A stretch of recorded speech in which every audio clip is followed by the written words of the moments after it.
Confidently controversial. Confidently controversial. Confidently controversial. Hello. Hello, everyone, and welcome to Confidently Controversial. It's a podcast about movies and stuff. Yes. And I'm Kim Tweed. And I'm Emily Paul. And we are your most excellent hosts today. Yes. And every day. I mean, I don't want to host every day. I don't want to have to host a thing every day. Sometimes I just want to relax. Okay. And not feel like I have to be on. Lucky and for hosting. you, we just took a couple weeks off. Well, that's true. We did take a couple weeks off. But we're back now. You know we're what? back. Guys, Yeah. it's summer. Yeah, it's almost the end of the season. I don't know what's happening. It is. Okay. I just have to say this. I'm happy to be here. Mm-hmm. I'm really excited to watch a movie with you today. Yeah. And I'm excited to talk about things. Great. Because you're my favorite person. What? And You have children. well, you know what I mean. Okay. You're my favorite person to watch movies with. Okay. And we're going to go watch a movie, and it's going to be great. Okay. But what else is going on? I have sunburn. I know you do. I'm not good at being an adult human. I just got over my sunburn. I don't understand it. I don't understand it either. I mean, I do understand it in my case because I'm not good at remembering to wear sunblock all the time. I put it on. Yeah. I put sunblock on. You're very responsible. And I'm usually pretty diligent about it. Sure. I mean, and I walk around, we walk around Disney all the time and I don't get that sunburnt. No, but we're in and out of things, I feel like. I know, but I'm on fire. My skin's on fire. I can see. It's very red, guys. And it's blotchy and it's terrible. And you can tell I was wearing a necklace. And it's not good. Well, maybe it'll fade to a nice base. This is your base tan. Oh, this is my base. Okay. This is your base. I've established my base by mid-July. So I'm good to go for the rest of the summer. Do you remember being young and really being invested in making sure you were tan? Yeah. Yes, but I've never been tan. You have. I mean, I've been... In high school, you were. Tan? Sometimes. Like when we had band and you Sure. were outside all the time. I guess so. Yeah. But you'll never be again. No. But I also hate, too, when you get a sunburn and then you, your skin's all, real red and dark in one area and then the rest is so fucking white. Oh, yeah. And you just look at yourself and you're just like, oh, my God, okay.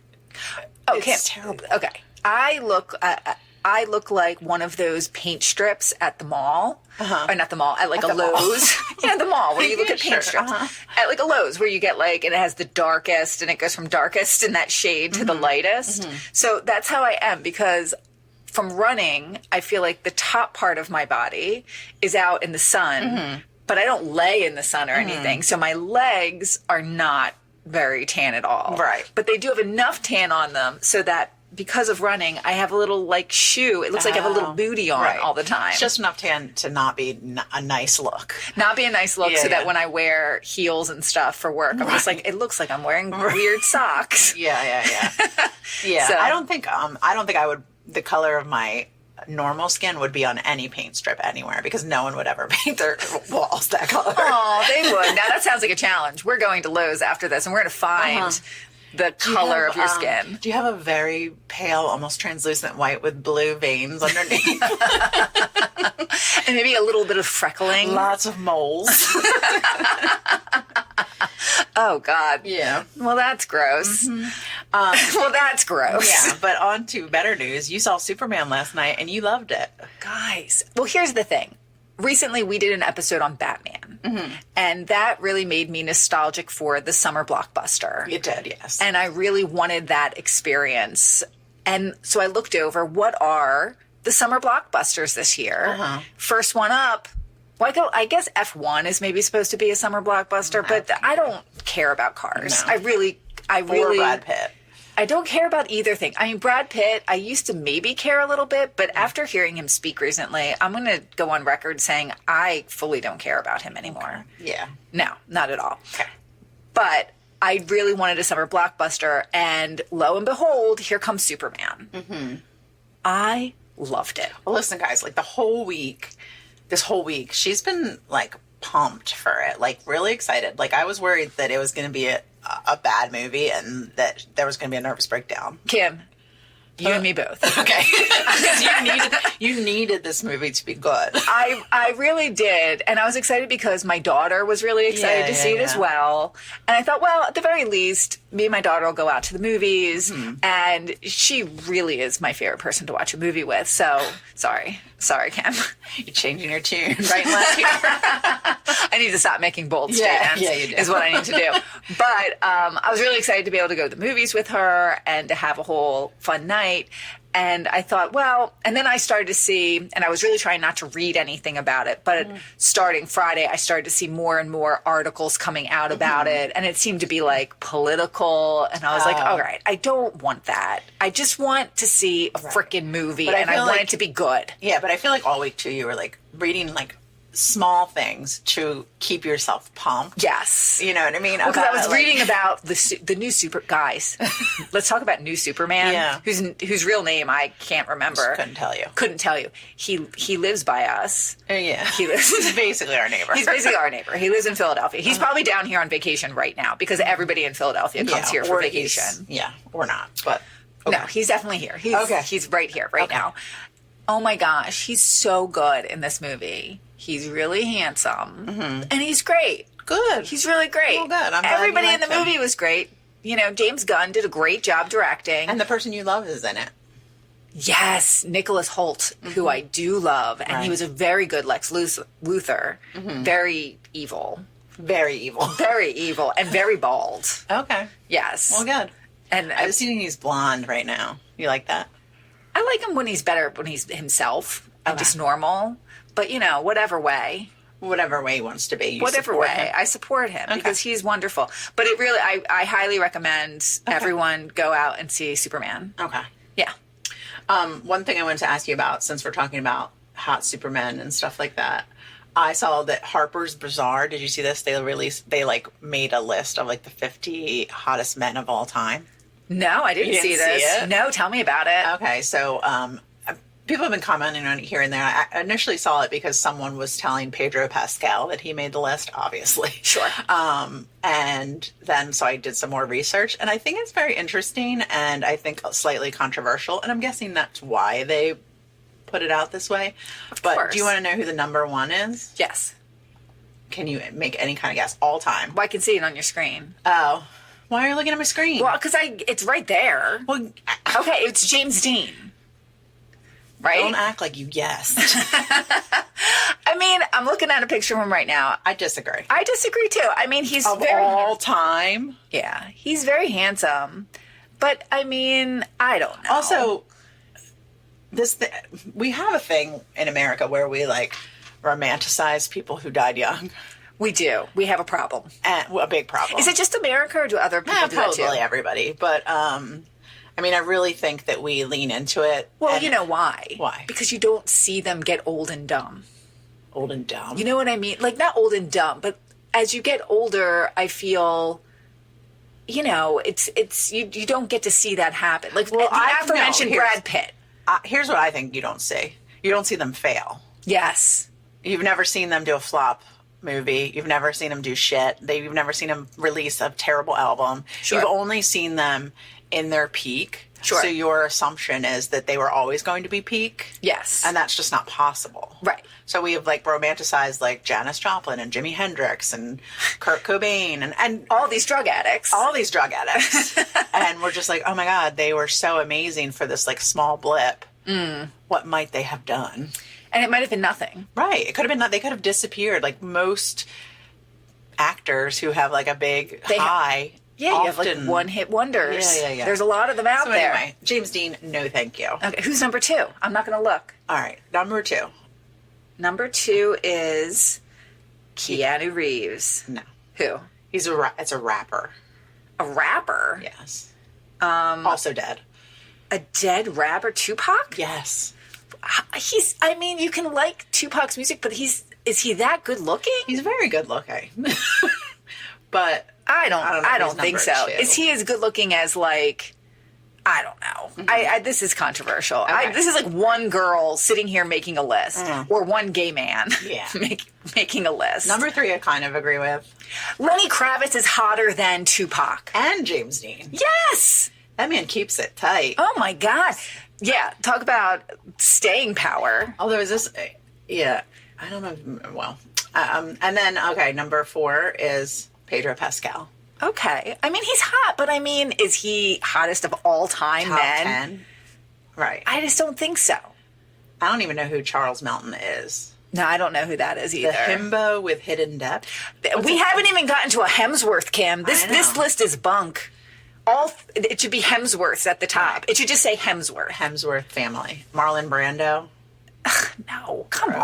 on, gross. Paul Mescal. He is pretty hot. He is pretty hot. Yeah. I mean, yeah. But of all time, No, right? I have some problem. But this list is Bad Bunny.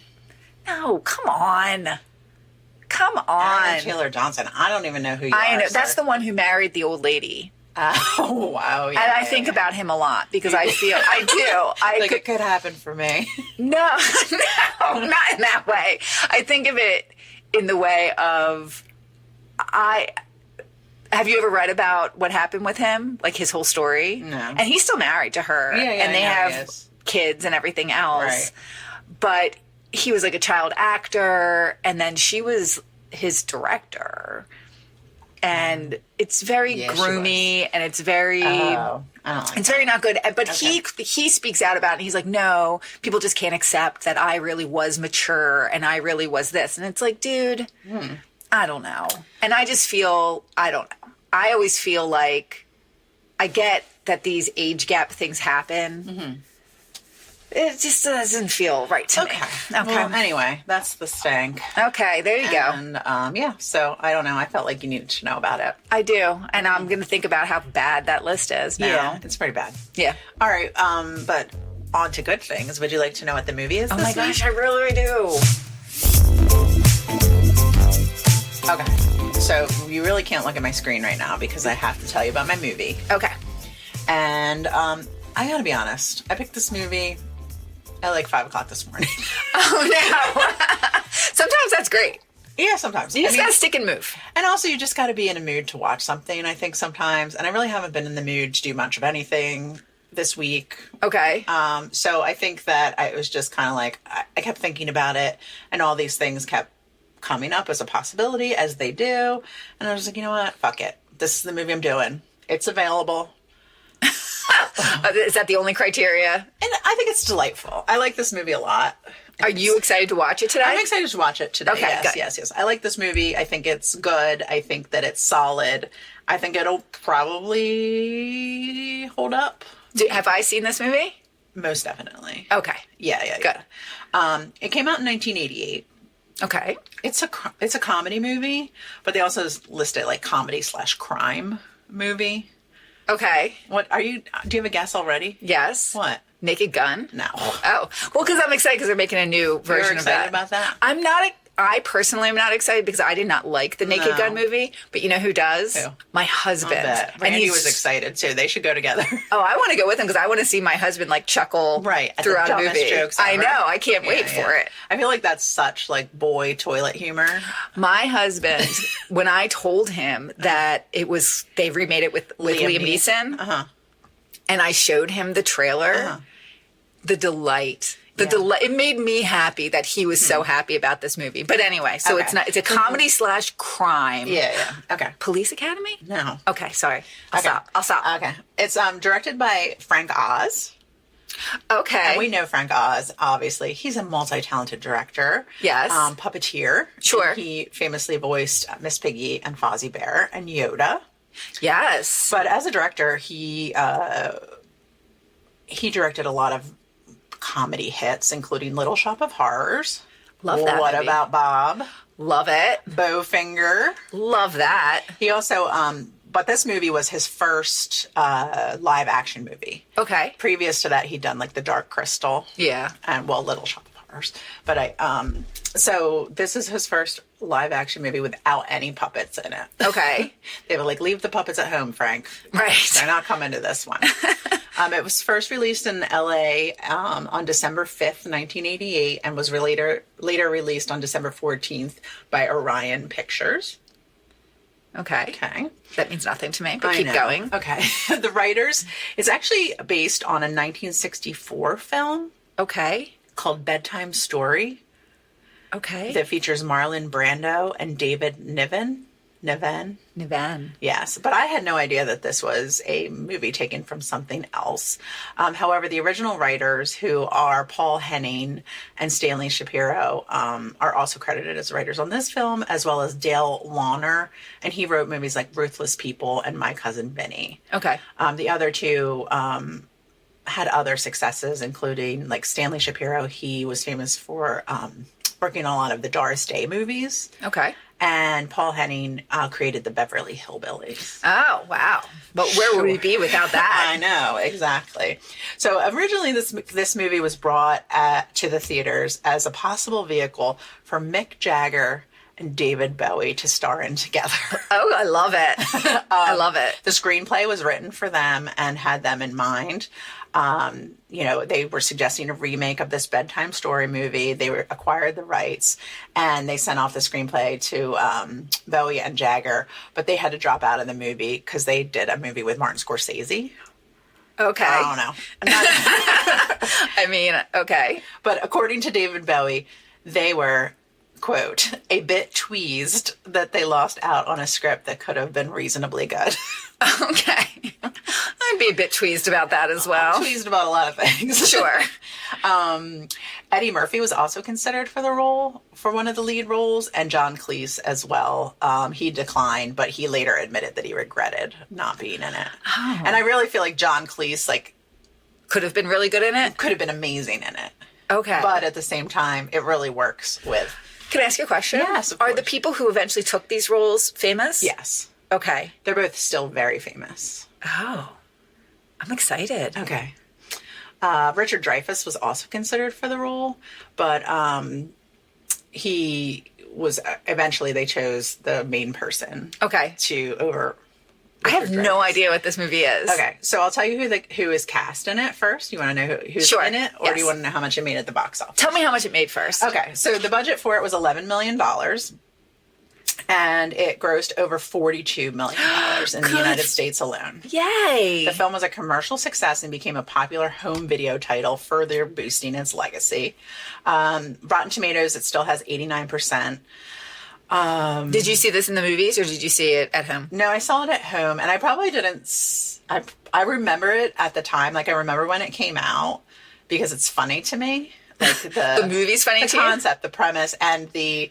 I can imagine that the highlights in the commercials were very funny because it's a comedy movie. Oh, good. And it does star a person who's one of my favorite comedians. Okay. Of all time, I would say. Probably top 5. Oh, wow. It was given, it has an average grade of a B+. On Cinema Score, Roger Ebert of the Chicago Sun-Times wrote, while the film was predictable, the leads had a great chemistry, and it was really enjoyable. Okay. Okay.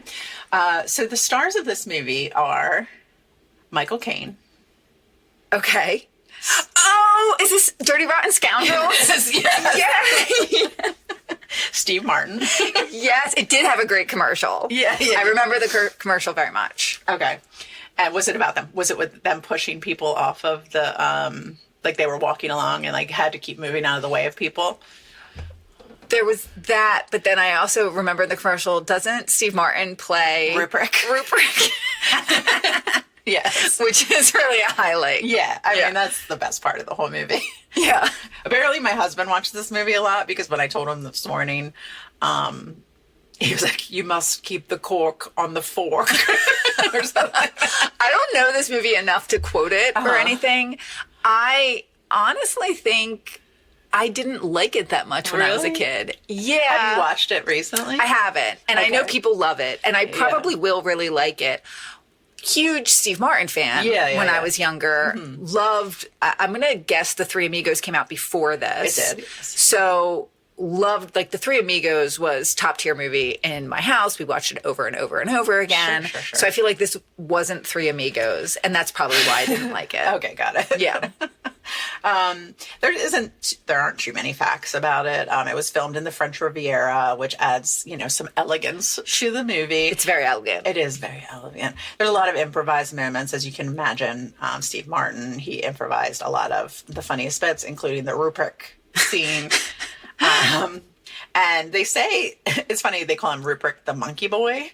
And I saw one thing that said the grotesque persona created by Freddie to scare off wealthy women is now one of Steve Martin's most iconic comedy characters. Rupert is one of the most iconic? I don't know. Oh, we'll see. But by this time, Steve Martin, he was a pretty well-established actor. He starred in The Jerk, 1979. Yeah, I love The Jerk. And then other movies before this were Dead Man Don't Wear Plaid I never and saw Planes, Trains, and Automobiles, which we've also watched on the podcast. We have. Highly recommend go back and watch that episode. Listen to it. Right. And obviously, he's still around doing his Steve Martin thing. Only Murders in the Building. He's contributed a lot to our culture. Oh my gosh. Yeah, he's amazing. Like, I hope he's gotten all the awards, right? I assume he has. I don't know. I hope so. Yeah, I hope so as well. I think he's gotten the Mark Twain. Yeah. Did he get like an Oscar or anything? I don't know. Well, he should. Sure, he should. Someone give him all the awards. Give him the awards. He's pretty funny. And then you have Michael Caine. He's a classically trained British actor. He was in more than 24 films before he was even in Dirty Rotten Scoundrels, including The Italian Job, Alfie, and The Man Who Would Be King. He's won Oscars for Hannah and Her Sisters and The Cider House Rules. Oh, good night, you princes of Maine, you kings of New England. Yes. The movie has held up. It remains a fan favorite and a classic example of smart, character-driven comedy. It was later adapted into a Broadway musical in 2005. And then in 2019, they actually made a remake, sort of, called The Hustle. And it had Anne Hathaway and Rebel Wilson in it. Oh. But it was far less well received than the original. Well, because it wasn't called Dirty Rotten Scoundrels. Right. I mean, what a title, too. What a title. Sounds great. Yeah. Sounds great. I think that when I saw it when I was younger, it was maybe a little too adult for me. Yeah. And that's probably why I didn't like it. It wasn't, as maybe as goofy as... It's not as slapsticky, I don't think. But it's definitely...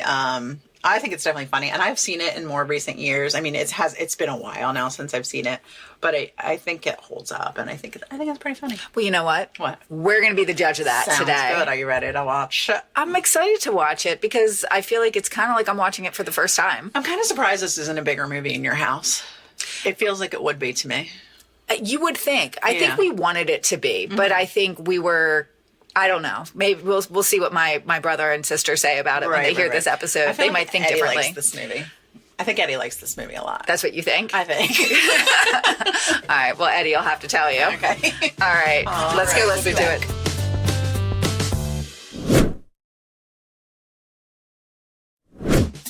Confidently controversial. Okay, we're back. Well, that was delightful. Did you love it? I really did. It was fun. Did you feel like you never watched it before?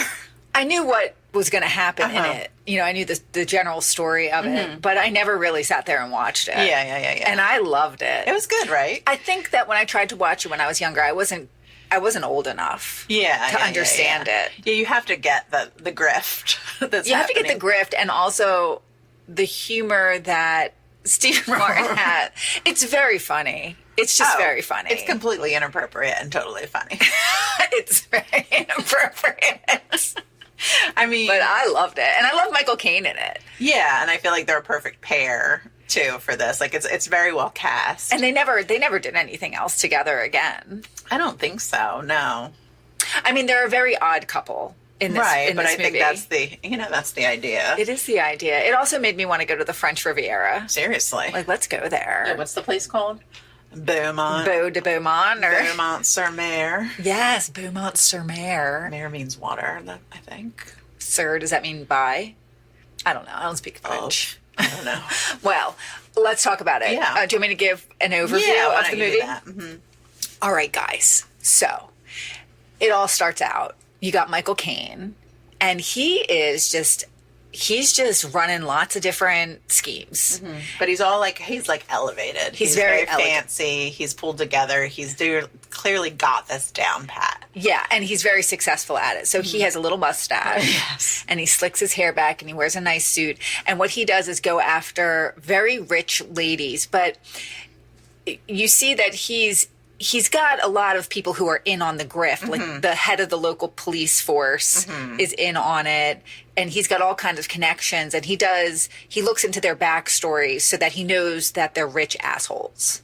The women? The women. It seems like he goes after rich asshole women. Why do you say they're assholes? Because he even says the first woman that he does the grift on in the beginning, when they're giving him the dossier, like when the police officer's telling him, he's like, oh yeah, like she's a terrible person. Oh, okay. Like she's okay with infidelity. And like he basically says she's bad. So that's why we're supposed to be okay with it? Well, I mean, you kind of get that as it goes on. More about that later. Okay. But so he does a grift on a really rich woman. His angle is that he is a prince or royalty from some country that nobody's heard of, but he's got freedom fighters and he needs, these women are just giving him money. They're funding it. They're funding him. They're handing him their pearls and their, expensive jewelry to fund the freedom fighters in his country. Which I don't even know what that means. I don't know what that means either. But these rich women are just like, who all have hair like the teachers when we were younger. Yes. Right? Yeah, it's very like wig-like. It is very wig-like, but not a wig. No. Like they set it or something. Yeah, it's set. They could probably get it permed once a week. Like that's probably a perm. You think so? Set. But a perm is different. A perm, you put juice on it. No, I know, but I mean like... Yeah. Yes, perm juice. Yes, you have to put the perm but I juice mean, on I think it. they like my grandma used to go and they would put like the rollers Oh yeah, on. I remember going to the beauty parlor when I was younger, and you would always see a woman there who was sitting there with all the rollers on her head, the small rollers, and then they bring that like machine down and put it over it and are like, yes, and then they kind of take it out and they like fluff it out, and then they just put like plastic on it. plastic. Like that's how they would like. I have an image of older women putting like a plastic bonnet on That's their a rain head. bonnet. Right. That's what they have to wear when it rains because if their hair gets wet, right. it all falls apart. But so then what do? They just put a shower cap on and they just keep it that way for a week? Yeah. Wow. Yeah. That's commitment. And then I remember my nanny, she had like a brush that had like a point on the other end and she would like tease adjust out her curls. No, she would just use the point to like adjust them, like to fluff them and stuff. That seems wild. Yeah. Doesn't And then seem they would wild. wear shower caps all week and then they would wear rain bonnets so if it got wet in the rain it wouldn't all fall out. But yeah, like I feel like it was a weekly thing probably. I guess it would have had to have been. You would have to wear a shower. Do you think that's because, as women get older, your hair like thins out a little bit and becomes a little bit harder to do? So they would just go and it's like, okay, just set it and forget it. I think it was just the style. Maybe. Because you're coming out of like the 40s and 50s where everybody had their hair like done all the time. Yeah. And I just feel like that was the style. And then slowly but surely, the 80s came along, 70s. They're like, we're keeping it. Yeah. We're keeping it. Well, yeah. And I think then, and now that I don't know that anybody still does it. Probably somebody's Grammy still gets their hair set weekly.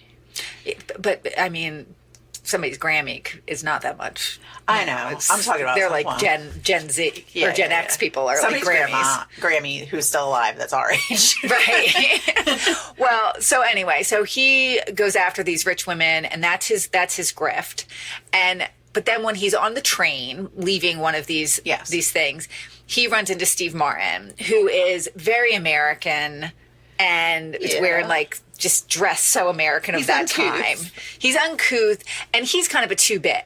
Like he's doing the same thing, he's but a hack. He's a hack con man. And his angle is always like, oh, I'm like this emotional kind of way to go at it. My grandmother, take care of me seems to be more the thing with him. Like it seems like they both have, and it's true. Like throughout the movie, I feel as if Michael Caine's his cons are always this higher level. It seems like he's smarter. Well, I think that's the thing too, and you can see the fruits of his labor, right? Because he is living in he lives a much posher lifestyle than he's fully Steve rich. Martin's like fully just like wants to get dinner. Yeah, he's going from or grift a plane to grift. ticket. Like he's just very like fly by the seat of his pants. Whereas Michael Caine has like made this his career and has been very successful in it. Right, and it's like he's bringing in stacks of cash and giving the percentages out to all the different people who are in on it. So he's like a professional con man, whereas Steve Martin is like just a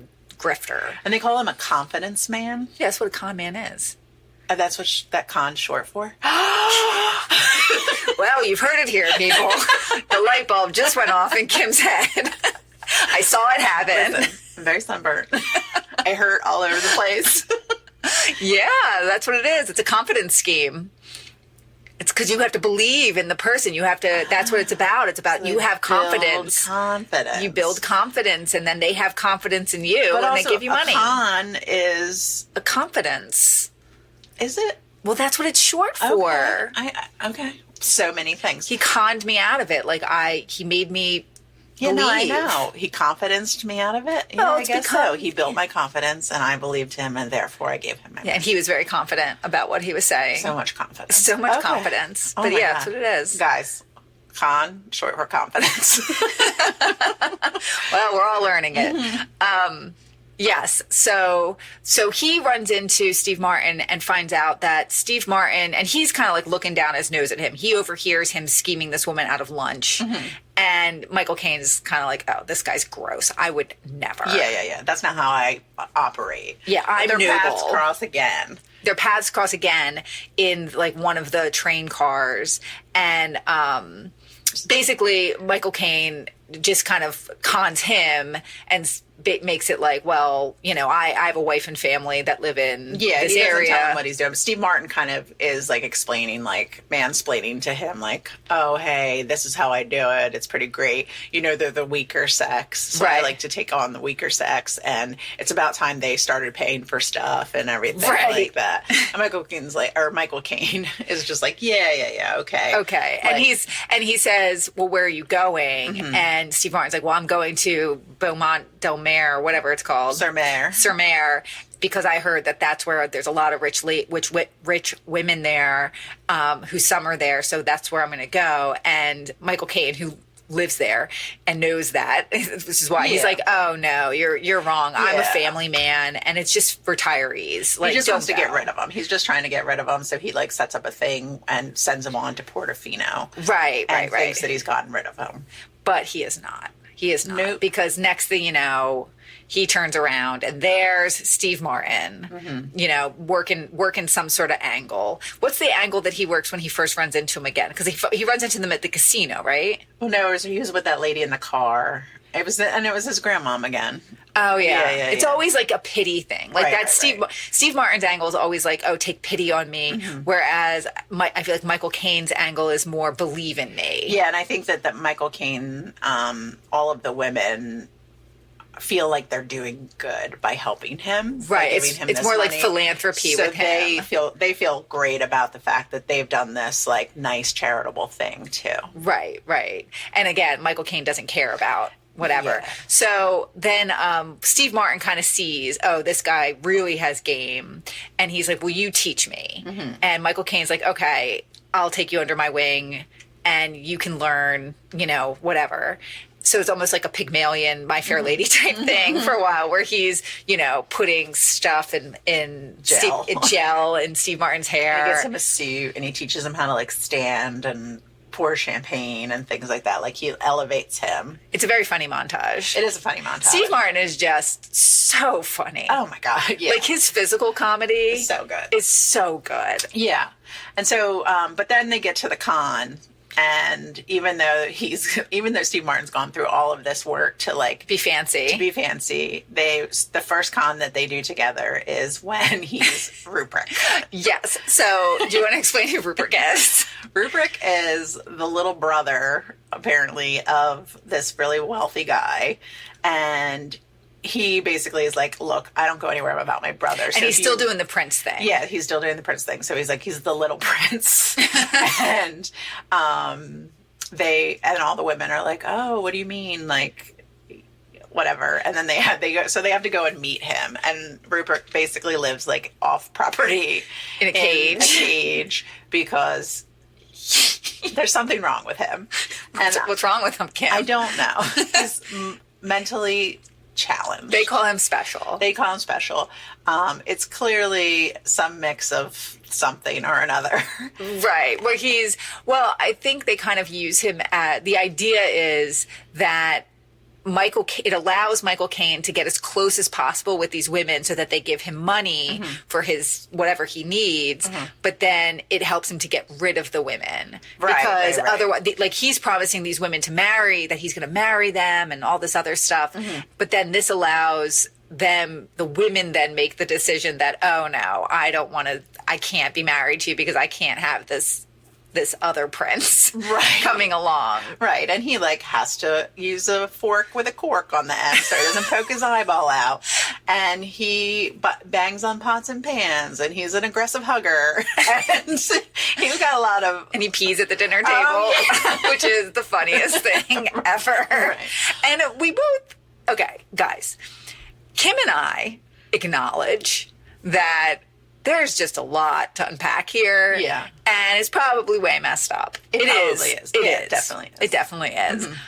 But my God, guys. Yeah. If it's not funny, it's pretty funny. Yeah, if you watch just that, like, rubric.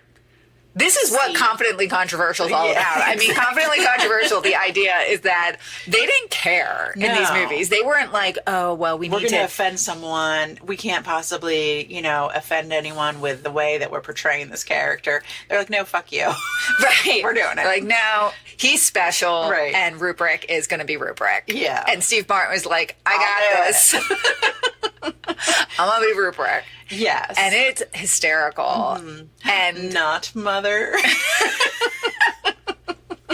Guys, it's really fun. I'm here to tell you that it's really funny. So they work that con for a while, and then Steve Martin kind of wants... He's sick of being the what happens special is, brother. Like, after these cons, everybody gets paid, and then the guy's like, well, I'm not paying you. I'm teaching you. Right. You're going to get money in the long run because I'm teaching you how to do these things, but I'm not giving you money from these things. You're getting paid in knowledge. And Steve Martin's like, fuck that. Yeah, I'm going, or we should have a bet. I'm good to go. I can win this. I'm just as good as you now. We should bet that we can get... Whoever gets $50,000, whoever can get $50,000 from someone, wins the bet. From a mark, wins the bet. If Michael Caine wins, then Steve Martin has to leave, and he can't do any conning on the island. Conning, right? And then I don't know if Steve Martin wins, then I guess he can stay. I don't know exactly what's going to happen, because I feel like Michael Caine has a house there and everything, so he's not going anywhere. Sure. So they find the mark, who's going to be this woman who they call the soap queen of the United States. So they've both, keyed in on her, and they meet her at the casino first, but then and you just see Michael Caine with her, and it looks like he's probably going to pull his same prince thing. Yeah. But he keeps like winning. Yeah, he doesn't get to say anything really to her before Steve Martin comes rolling in a wheelchair. And as a veteran. As a veteran. Again, guys. Right. We didn't make this movie. We didn't make this movie, but it's pretty fucking funny. Yeah. And so his thing is, I can't walk. I need a surgery. First it's I need a surgery for my grandma, and then it's like, well, I need a big surgery. No. He doesn't need a surgery. Remember, the thing that's wrong with him is mental. Right. Because he is in a wheelchair and cannot walk because his wife... a girlfriend left him, and he saw the person dancing. He saw them dancing naked. And they won a dance contest or something like that. And dancing was involved. Separated, and then he went back, and she was dancing with the host of Dance Party USA, and then she had sex with him on the dance floor, and then now he can't walk. And he just plays his thing is to be super sweet and sad. Like he's a sad character, and you just feel bad for him. Right. So that's like his thing is, I'm going to appeal to women because women just can't they're just caretakers, and they're going to want to take care of me and give me this money. Well, then joke's on, and he's talking about, okay, I need you to send $50,000 to, there's one specialist in the world. His name's Dr. Emil Schlossenberg or something. From Germany. And if you can get me the $50,000 for this one specialist, then I can get my walking back.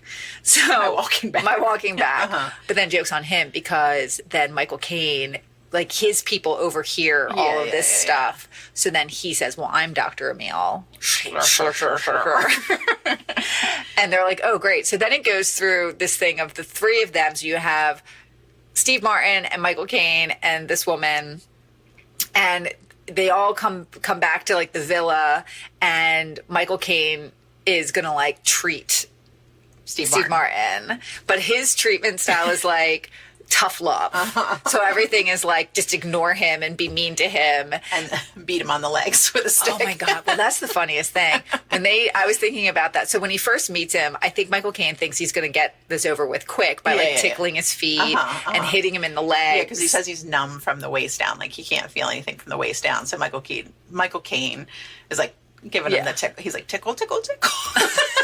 And then he takes like a wire and he just starts beating him about the legs with it. And Steve Martin is obviously in pain, but he's just keeping it together. It's very funny. It is very funny. It's very funny. But then, you know, they keep trying to get the money from this woman. But at a certain point, Michael Caine finds out from her. She says, well, I'm not really rich. You know, I won a contest. That's why I'm the soap queen. Right. Because I won this money, but I'm not really. But I'm still going to get the $50,000 for Steve Martin, and I'm going to sell my jewelry, and I'm going to sell all this stuff. And my dad's going to send me some money. He's going to sell a thing so that we can get the money because it's the right thing to do. Right. So Michael Caine starts to feel a little bad for her. Because that's not what he does. He always grifts women who are bad and terrible rich people. And so he doesn't feel bad about it. But then he's like, oh no, she's not a terrible rich person. She's a nice, sweet we can't take her person. We can't take her money. And Steve Martin's like, what are you talking about? We can still take the money. There's not a problem with that. And Michael Caine's like, no, I'm not going to let you take her money. Right. So now it becomes a thing of like, not taking her money, but who can get her to fall in love with them first. Basically have sex with him. Her. Right. Yeah. Right. She becomes the prize. Right. And even Michael Caine then is like, well, I'm not participating in that. Yeah. But it becomes more, he's going to protect her. He feels like he has to now protect her from Steve Martin.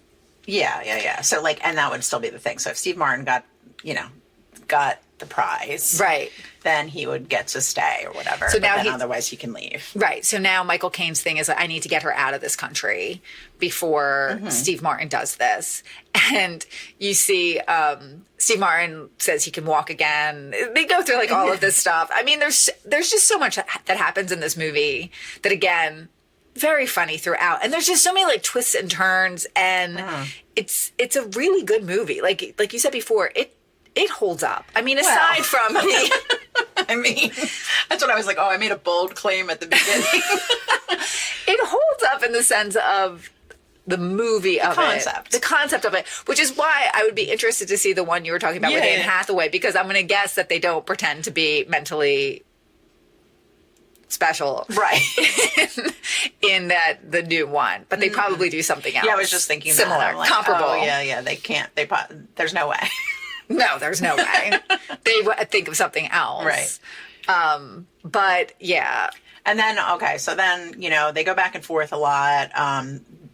They think the woman's left, and then the woman comes back and she is going to have sex with Steve Martin. Yeah, you see that, and then all of a sudden she's running to Michael Caine and being like, he stole all my money, he did all this stuff, he took my $50,000, and Michael Caine's like, oh no, like I'm going to give you $50,000 of my money and get you out of here, and I'll deal with it. Right. On that side. Because he just like thinks that he will be able to take care of it and probably get the money from Steve Martin. Right. So he puts her on a plane and gives her like a stack of cash. And right as she's about to get on the plane, she comes running back to him and she gives him back the case that has the money in it. And it's like, I can't take your money, just, go. You've given me greater gifts than that or something. I don't know. So gets on the plane, and Michael Caine is just touched by this woman. Sure. And is just like, oh my gosh, this woman is so pure of heart.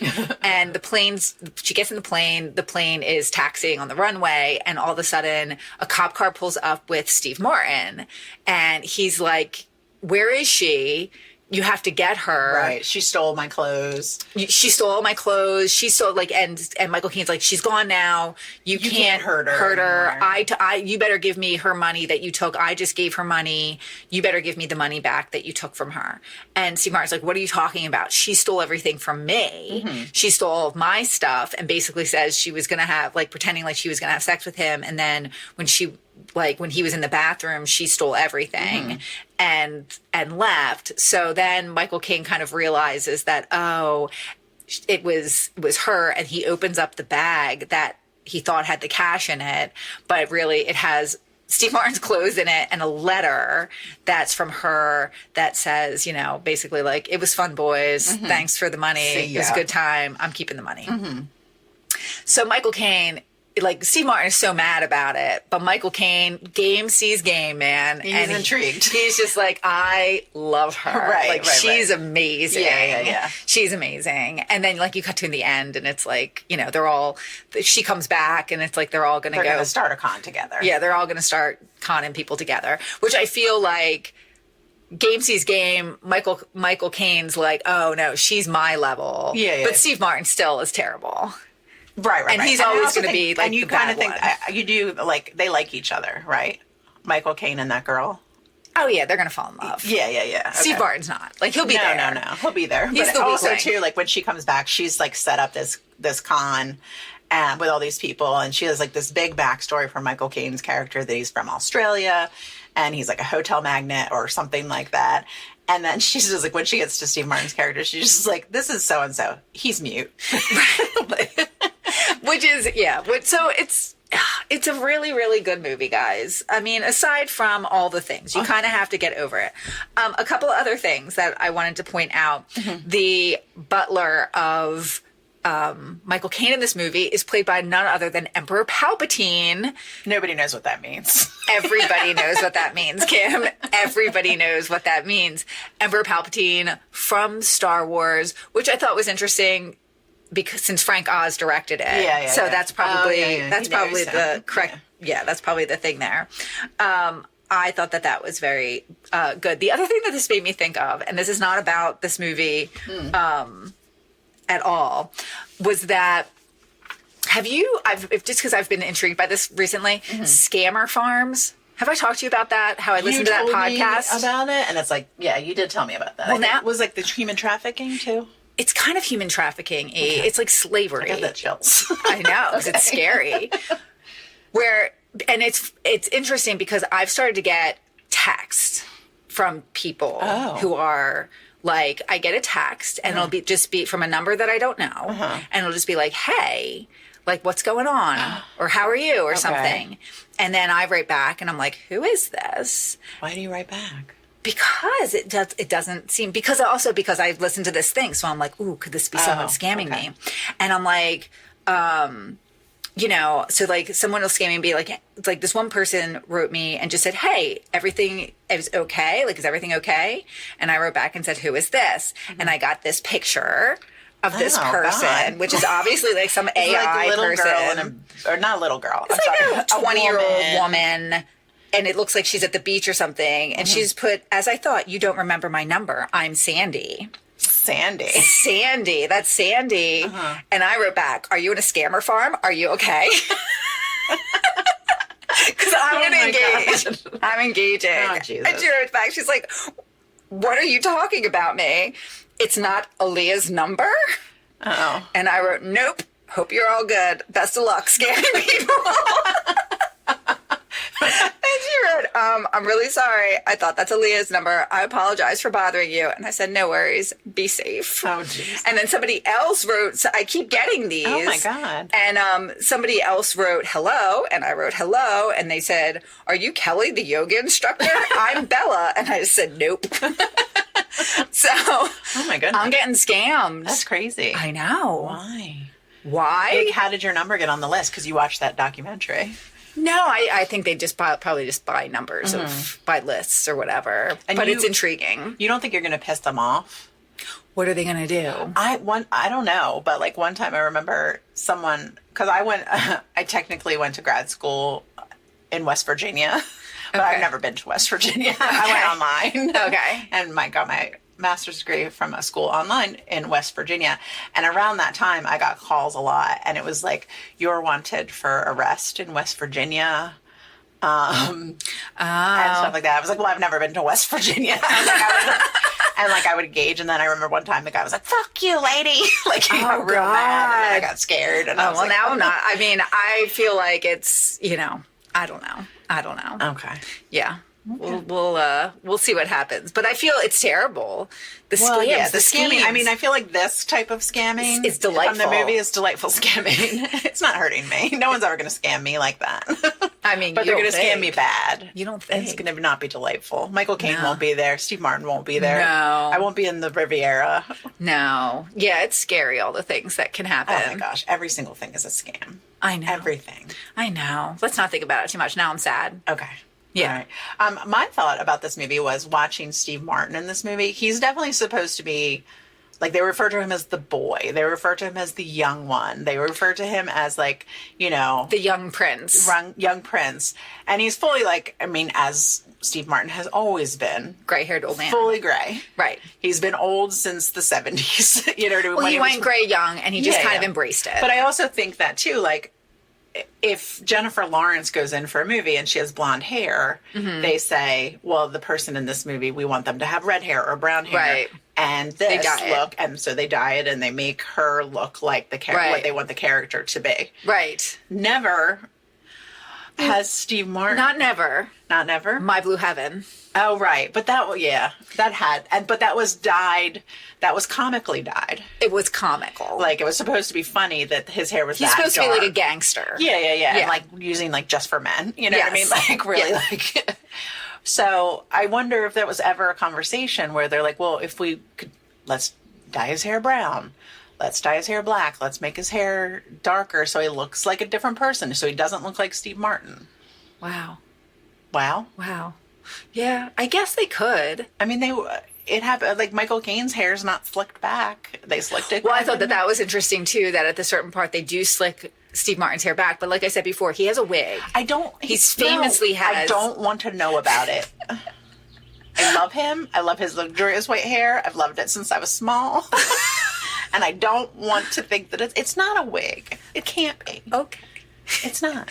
You're How right. do you know? What's your proof? Kim, it's like famous. It's not famous. It's famous. He's one of those people know. People in my world know. No. The most famous bald person who wears a wig is John Travolta. Everyone knows that. Well, Ted Danson. John Travolta, Ted Danson, Steve Martin. No. It's a good piece. I didn't find out about that he had a piece until like way later, and I was very shocked by it. How did you find out? I mean, You just know.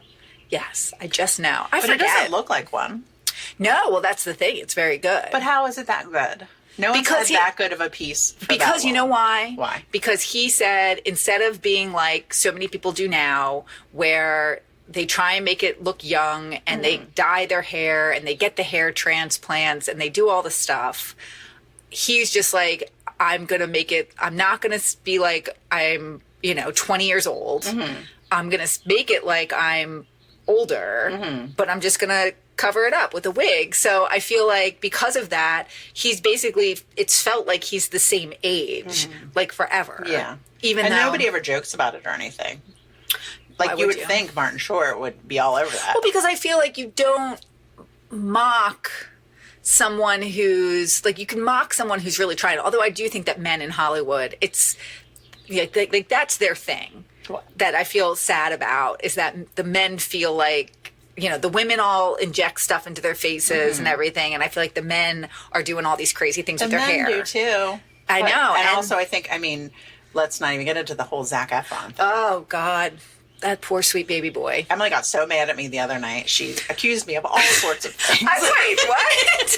What are you talking about? Because I sent you that picture of Zac Efron. Well, because it was just a little over. That was not exactly that. That No. picture itself was a little like. But it's everywhere. That picture's everywhere. But I think there's other pictures I've seen that are not as caricature-y. Right. So is that one's like That one I think is a little bit like AI tuned up? Okay. but I don't think it's far from the truth. I think the truth, if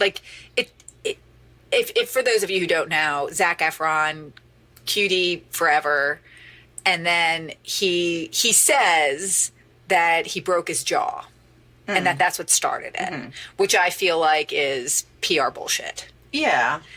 So he got some kind of jaw implant, and you can really tell if you look at pictures from when he was younger and to now. Sure. He looks like a He-Man action figure where they just put a head on top. And it's and his skin's so tight and swole. Yes, and then hot and he red. definitely got some sort of lips injected. So he's got big jaw and he's got lips. And I feel like something in that poor boy's head was no one, people only like me because I'm handsome. Yeah. So I have to get this I stuff. often think, so his brother, Dylan Efron, he was on this season of The Traders, which is a game show thing. Yes. And he kind of had some popularity from that. People are way into that Efron right now. And he's become, kind of popular. I mean, I don't think he's an actor or anything like that. Okay. But he's definitely on Is he the scene. handsome? Yes, he's very handsome. Okay. And he's on the scene now and definitely someone people are talking about. And I wonder if he's mad because I feel like he's I finally you think that Zach is mad or that No, Dylan is mad? I wonder if Dylan's mad because he's I finally get my shot at getting some fame, Right. getting out of the shadow of my brother, and then all of a Right. sudden here he is with this face. But that's not good attention. That's Zac Efron. No, I know. I don't think it is, but I think it's going to reflect poorly on the other brother, don't you think? Well, I mean, you wouldn't be can you talk to your big brother Yeah, here? yeah. What's going on with your big brother, Right. Dylan? I'm sure it comes up. He has to talk about his brother. Well, I feel like in their whole face. family, don't you think that the family is someone needs to talk to Zach? I guess, yeah. It's gone too far, Zach. You're beautiful. Stop it. Stop it. You're Yeah. such a beautiful boy. Why'd you do this to your face? They are really doing a lot with facelifts now, though. Well, the Emma Stone facelift they've been talking about quite a bit. And the Kardashian mom, Kris Yes, they've done some things. Yeah. Which I don't know. I feel like nobody's oh, she's young.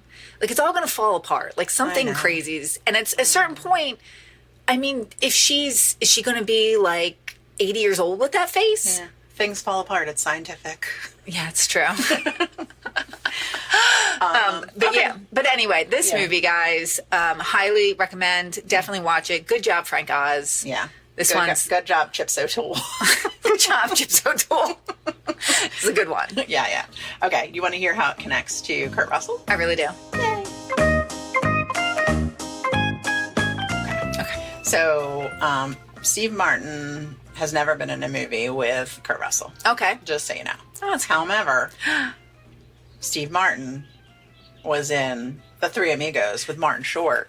Who was in? I know what he was in. I knew you were going to do this. Which he was in Captain Ron Captain Ron. with Kurt Russell. Captain Ron is a great movie. I was pretty excited about this connection. I want to watch Captain Ron. See, Captain Ron is one of these movies that it wasn't necessarily when we were young. It's a blip.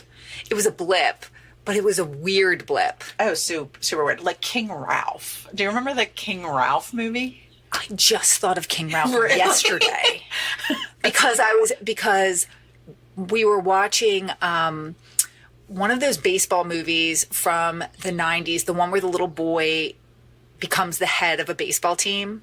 Do you remember that one? Yeah. So he's like the manager? Yes. Okay. He inherits it from his granddad, who's Jason Robart. Which one is that one? Oh God, I just watched it last night. It's not Angels in the Outfield? That's the only other one I can think of, but it's Okay. definitely not that. And it's not Rookie of the Year. It is Rookie of the Year. It is? Yes. Okay. Yes. And so anyway, so we were watching that. But before that, we were thinking of, because my son really likes baseball, so we were trying to think of a baseball movie to watch. Okay. And so I thought of The Babe, which starred John Goodman as Babe Ruth. And then I thought of King Ralph, and I was like, King Ralph?